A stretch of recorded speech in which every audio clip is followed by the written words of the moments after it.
Saudações, companheiros. Então, estamos aqui novamente, continuando as nossas aulas de geometria, tudo bem? E hoje nós vamos tratar dos assuntos perímetro, área e volume. A gente associou esses três elementos porque eles têm algo em comum e a gente vai aprender um pouco, né? Construir as primeiras noções sobre perímetro, área e volume. Me acompanhe, por favor. Bom, falando em perímetro, área e volume, a nossa realidade é uma realidade tridimensional. O mundo em que nós vivemos existe elementos, né? A nossa vida ela está pautada em três dimensões: a área, em comprimento, largura e altura. Se nós olharmos o mundo que nos cerca, as praças, os prédios, né? Em geral, tudo tem comprimento, largura e altura.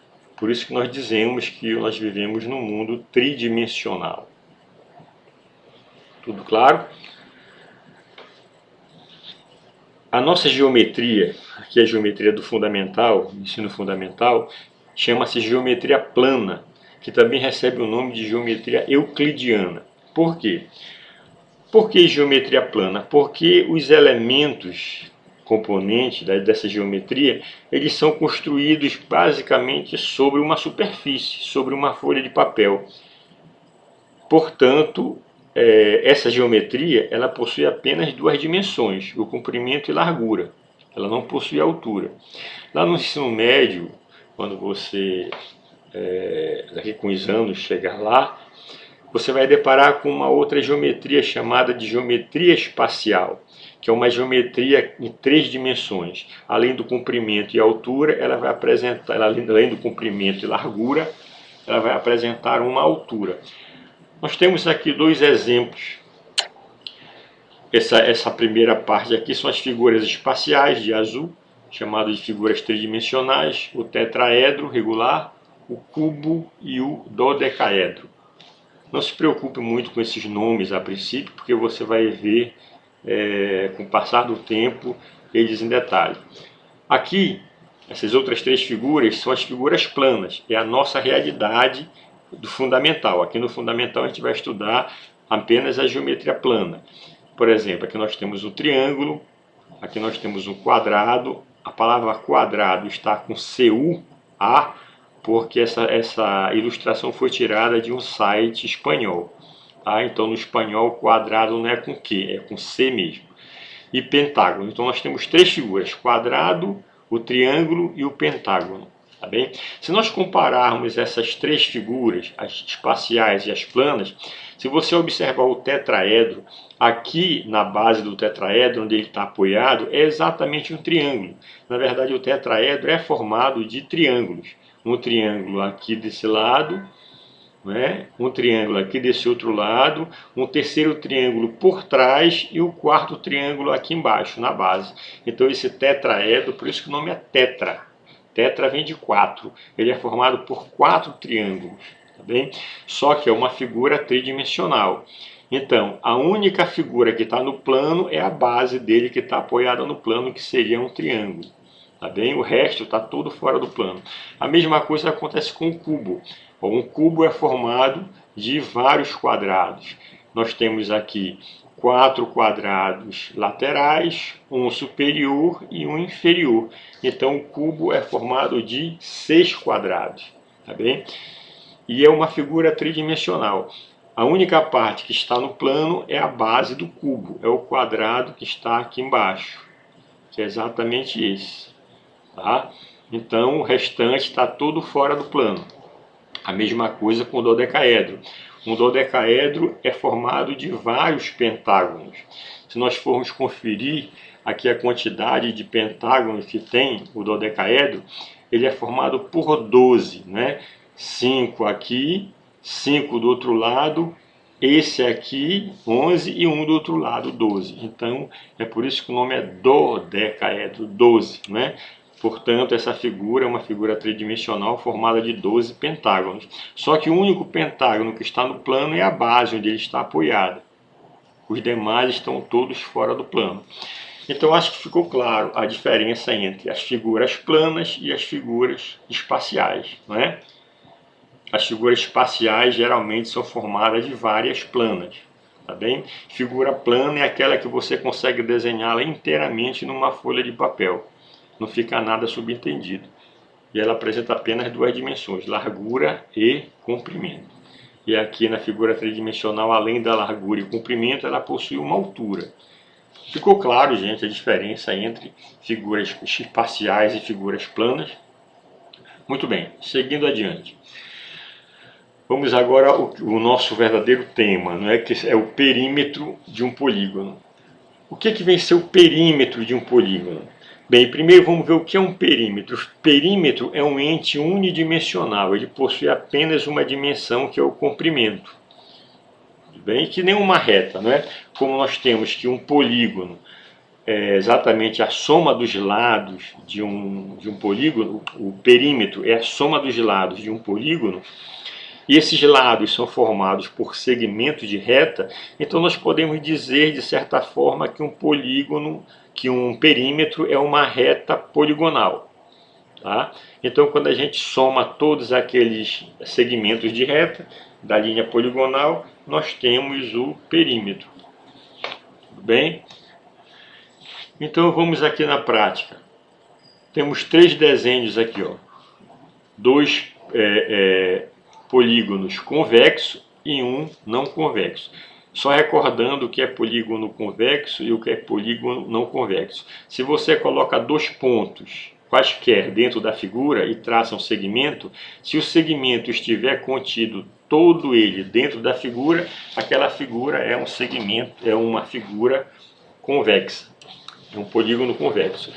Se acontecer de você pegar dois pontos internos na figura e em alguma situação você traça um segmento e esse segmento não está contido totalmente dentro da figura, então você está diante de um polígono não convexo, que é o caso aqui.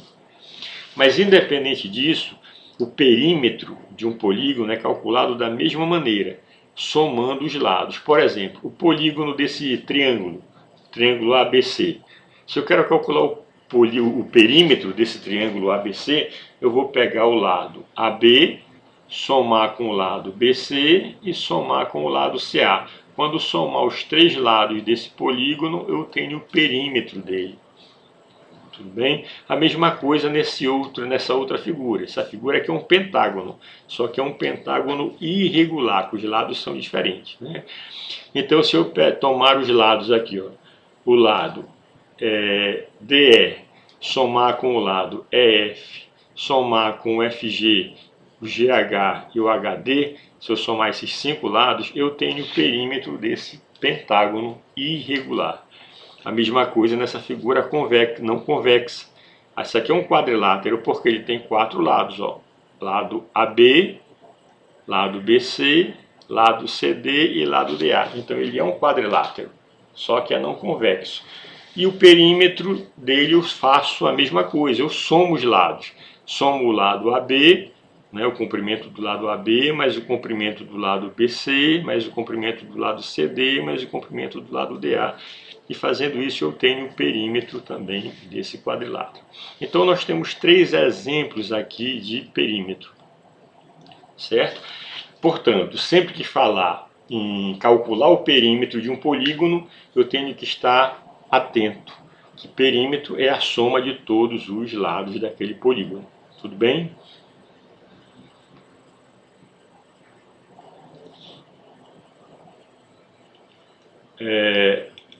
Vamos ver aqui um caso particular, o perímetro de polígonos regulares. O que é um polígono regular? Um polígono regular é que tem os lados todos iguais. Por exemplo, aqui nós temos um triângulo equilátero, que é um polígono regular. Aqui nós temos um pentágono, né, que é um polígono regular. Olha a diferença aqui, ó. O triângulo, sendo ele um polígono regular, e o polígono irregular, um triângulo, os três lados diferentes. A mesma coisa um pentágono, né, regular, os lados todos iguais, e um pentágono irregular, os lados diferentes. Bem? Se o polígono ele é um polígono regular, nós podemos calcular o seu perímetro de duas maneiras. Da maneira tradicional, que é somando os lados, no caso aqui o perímetro desse polígono, desse triângulo, né, verde, o perímetro seria o lado AB mais o lado BC mais o lado CA, como está escrito aqui.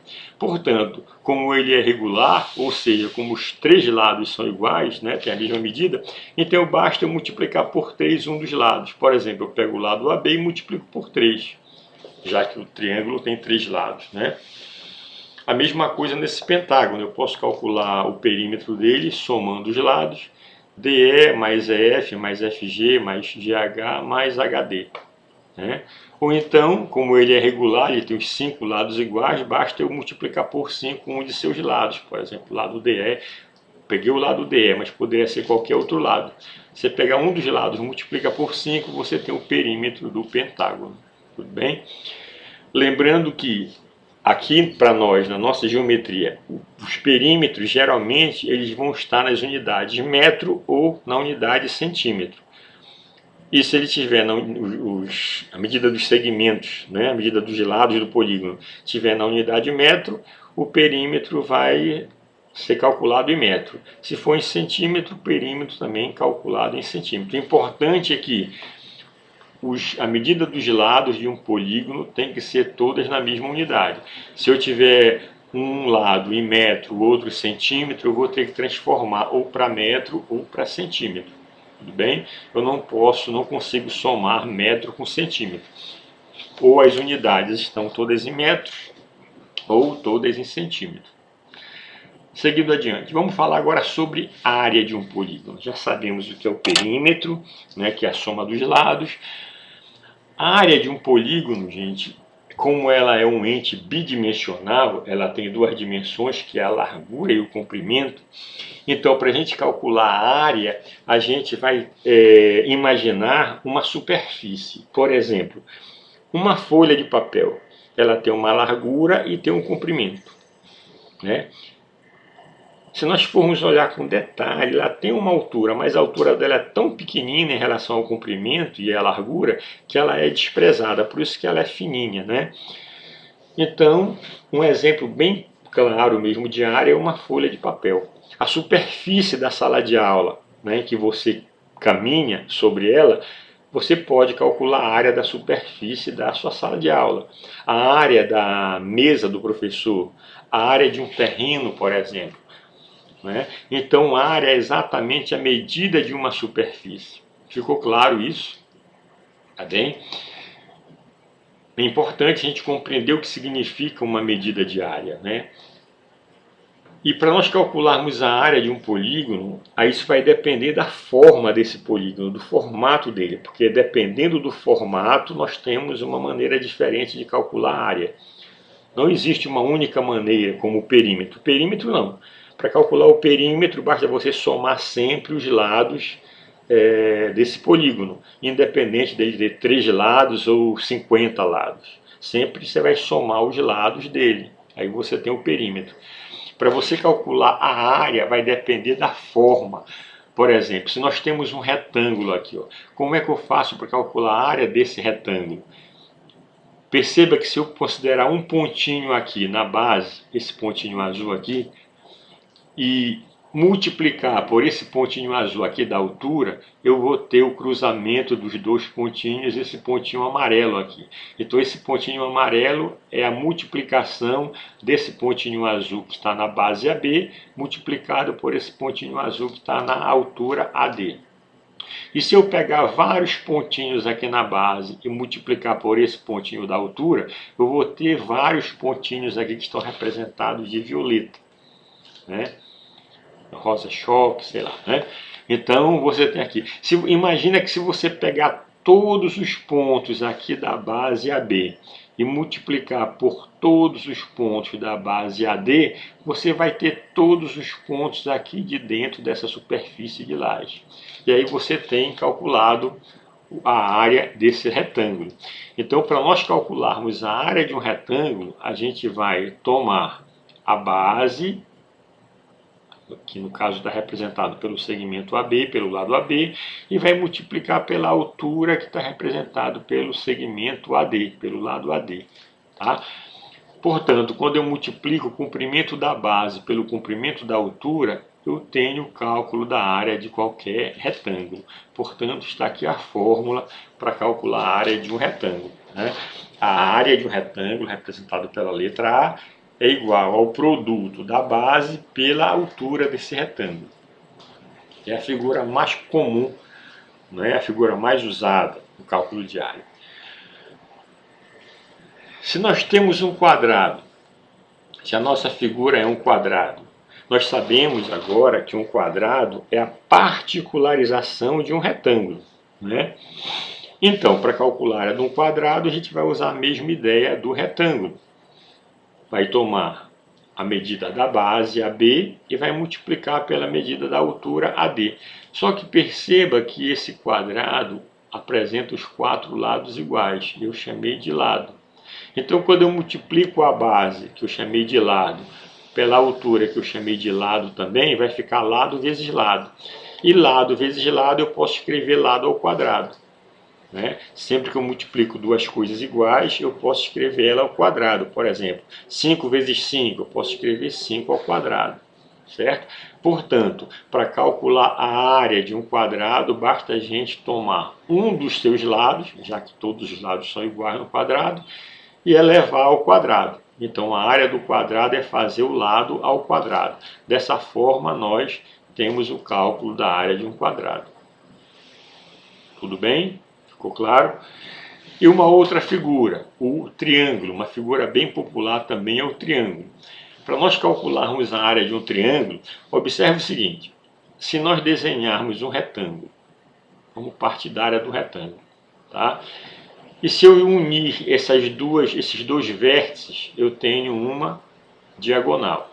Perceba que essa diagonal CB, ela divide o retângulo todo em dois triângulos congruentes, dois triângulos de mesma área. Esses dois triângulos são iguais, tá? Então eu tenho o triângulo ABC e esse outro triângulozinho aqui em cima que está de pontilhado. Esses dois triângulos têm áreas iguais, tá? Porque eles têm o mesmo tamanho. Tudo bem?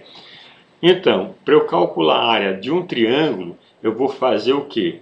A base, representado pelo segmento AB, multiplicado pela altura, representado pelo segmento AC, e dividir por 2. Porque se eu multiplicar a base pela altura, eu tenho a área do retângulo inteiro. Mas nós sabemos que o triângulo aqui, ó, é a metade da área do retângulo, né? Foi dividido ao meio. Por isso que eu tenho que dividir por 2. Então basta lembrar, se a área, sendo a área do retângulo base vezes altura, quando eu for calcular a área do triângulo, basta eu dividir a base vezes a altura por 2 e eu vou ter a área determinada pelo triângulo. Tudo bem? Bom, geralmente a área que nós vamos trabalhar, ela vai estar, o polígono, ele vai estar, os lados desse polígono, ele vai estar expresso em metros ou em centímetros. Então, quando eu multiplicar metro vezes metro, eu vou ter a área em metro quadrado. Se tiver em centímetro, quando eu multiplicar centímetro por centímetro, eu tenho a área em centímetro quadrado. Portanto, a unidade de área tem esse doisinho aqui em cima, centímetro quadrado, metro quadrado, quilômetro quadrado e assim por diante, tudo bem? E esse doisinho indica justamente o número de dimensões, duas dimensões que nós estamos trabalhando. A área tem duas dimensões.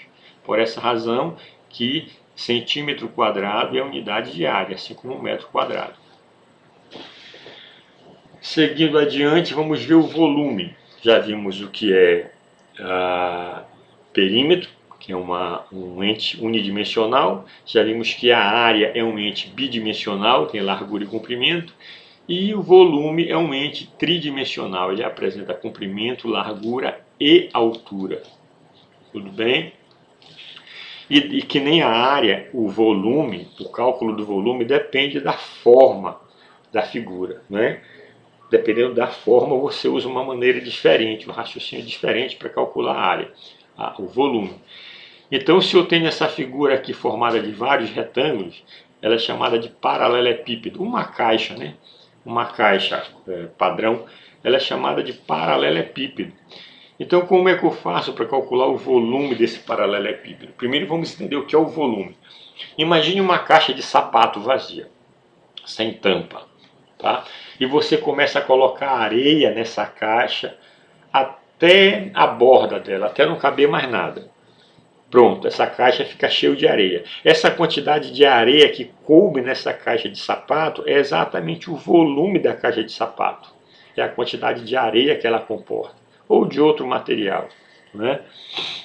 Eu estou falando areia porque a areia é um elemento que todo mundo conhece. Então isso que é volume, é a quantidade de alguma coisa que cabe dentro de um sólido, de uma figura tridimensional. Então, para calcular o volume aqui desse paralelepípedo, que o exemplo de um paralelepípedo seria uma caixa de sapato ou um tijolo, por exemplo, a gente vai verificar a medida do comprimento desse paralelepípedo, representado pela letra C, vai multiplicar pela largura, pela medida da largura desse paralelepípedo, representado pela letra L, e vai multiplicar pela altura, representado pela letra H, tá bem? Então, para calcular o volume de um paralelepípedo representado por V, você vai multiplicar suas três dimensões: comprimento vezes a largura vezes a altura. Feito esse produto, você tem o cálculo do volume daquele paralelepípedo. Se você tem um cubo, que é uma outra figura muito comum, né? Um exemplo de um cubo, um dado, né? Aquele dadinho que a gente joga, né? Usa em jogo de azar. Então, você percebe que o dado ele é formado de quadrados, de 6 quadrados. Um superior, um inferior, um aqui do lado esquerdo, outro do direito, um na frente e outro lá atrás. Nós temos 6 quadrados. Tá bem? Então, se eu quero calcular o volume de um cubo, eu uso a mesma ideia lá do paralelepípedo. Vou pegar aqui o comprimento, multiplicar pela largura e multiplicar pela altura. Mas veja aqui, como o cubo é formado de quadrados e os quadrados têm os lados iguais, então eu vou chamar para o comprimento de lado, para a largura também de lado e para a altura também de lado. Então, quando eu multiplicar lado vezes lado vezes lado, eu posso usar apenas o L ao cubo. Eu posso escrever essa fórmula como sendo volume é igual o L, que é o lado, elevado ao cubo, a terceira potência. Tudo bem? Geralmente, uma figura, na nossa geometria, né, na nossa realidade, ela vai estar ou em metro ou em centímetro. Então, quando você pegar aqui o metro vezes metro vezes metro, você vai ter o volume metro ao cubo. Se for centímetro, você vai ter centímetro cúbicos, né? É por isso que a gente, quando calcula o volume, a gente diz, aquela figura tem tantos metros cúbicos, porque tem esse Mzinho e o 3. Ou centímetros cúbicos, porque tem esse cm e o 3. Esse 3 aqui em cima, no expoente, ele está representando o número de dimensões que tem a figura. No caso aqui, ela tem 3 dimensões, largura, comprimento e altura. Tá? Então, todo volume ele é dado em metros cúbicos, ou centímetros cúbicos, ou quilômetros cúbicos, ou milímetros cúbicos. Tudo certo? Muito bem. Então, gente, agora você vai trabalhar um pouco. Observe essa tarefa de aprendizagem. Essa primeira questão está dizendo: calcule os perímetros dos polígonos abaixo. Foram dados 4 polígonos aqui, né? Um aqui não convexo, os outros aqui o polígono regular, um hexágono, né? Aqui nós temos a união de um quadrado com, eu acho que é um quadrado ou 2 retângulos, né? E aqui nós temos um trapézio. Nós podemos entender que é um retângulo e 2 triângulos. Ok, então para nós calcularmos o perímetro dessas figuras, a gente vai somar os lados, simplesmente isso, tá bem? Observando se eles estão na mesma unidade. Por exemplo, aqui nós temos os lados em centímetros e esse aqui em milímetros. Então, antes de somar todo mundo, eu tenho que transformar esse milímetro para centímetro. E aí, uma vez todo mundo em centímetro, eu posso somar todos os lados e expressar o perímetro desse polígono, e assim nos demais. Segunda questão, calcule as áreas dos polígonos seguintes. Nós temos aqui 3 figuras para calcular a área. Aí você vai ter que usar a interpretação, né? Aqui, por exemplo, é um retângulo, é uma figura simples de calcular a área. Aqui é um triângulo. Mas eu fiz essa pontilhada aqui para você perceber que essa figura total aqui, ó, é um retângulo. Só que eu quero apenas a área do triângulo. E aqui nós temos uma figura que pode ser entendida como um retângulo que foi retirado aqui, esse outro retângulo dele, ou podemos entender que esse retângulo é formado, essa figura é formada de um retângulo e outro retângulo. Aí você interpreta como você achar mais conveniente e calcula a área corretamente, tá certo? E a última questão diz para calcular o volume, né, de cada uma das figuras, o volume do paralelepípedo e o volume do cubo. Você já sabe como é que faz isso. Se quiser recordar, tiver alguma dúvida, volta ao vídeo e olha de novo lá em cima as características do paralelepípedo e do cubo. Feito isso, você vem aqui para a folha de respostas, para o gabarito, compara as suas respostas com essas respostas do gabarito, e aquelas questões que porventura você tiver errado, eu sugiro que você as refaça novamente, para fixar o aprendizado. Muito bem, galera, obrigado pela atenção, não é? E aguardem as próximas videoaulas, que eu vou confeccionar um novo bloco de videoaulas para poder publicar para vocês. Enquanto isso, não esqueça de dar like, não esqueça de se inscrever no canal. É com o aumento das inscrições de vocês que garante a publicação e a continuidade dessa videoaula lá no YouTube. Se não houvesse, passar um determinado tempo, por exemplo, 6 meses, 1 ano, sem nenhum like, sem nenhuma visualização, sem nenhum comentário, sem nenhuma inscrição, o YouTube vai tirando automaticamente esses vídeos, né, da sua lista de publicações. E quem perde são vocês, que não vão ter a oportunidade de ter à disposição de vocês essas aulas que você pode complementar o aprendizado com as aulas da sala de aula. Então não custa nada, tire 1, 2 minutinhos e faça sua inscrição no canal, deixe lá o seu like, o seu comentário, que você vai estar ajudando a manter esse vídeo lá publicado. Muito obrigado e até a próxima. Ah, não esquece, estuda que a vida muda. Até a próxima.